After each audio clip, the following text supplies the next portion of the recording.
শখ করে একটা ইউটিউব চ্যানেল খুলছিলাম গাইস, টিকটক থেকে প্রমোট পাওয়ার জন্য, কিন্তু ভাগ্য খারাপ, ইউটিউব চ্যানেলটা আস্তে আস্তে ডাউন হয়ে যাচ্ছে। আমি জানি না কি অপরাধ আমার, আমি কি অপরাধ করি। সবাই চলে আসুন, সবার দাওয়াত রইল।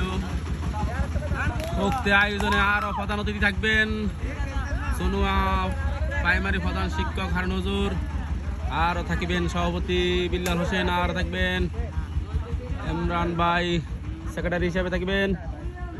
আজকের সোনু আলিমুদ্দিন ফাটারি বাড়ি প্রেস ক্লাবে খেলা আয়োজন করা হয়েছে, সবাই চলে আসুন। আজকের খেলা সবাই অংশগ্রহণ করবেন। সোনুয়া প্রেস ক্লাব ফুইসার বাড়ি এক বিরাট খেলার আয়োজন করা হয়েছে। হাজার হাজার দর্শক আমাদের মাঝে উপস্থিত হয়েছেন, আপনারা চলে আসুন।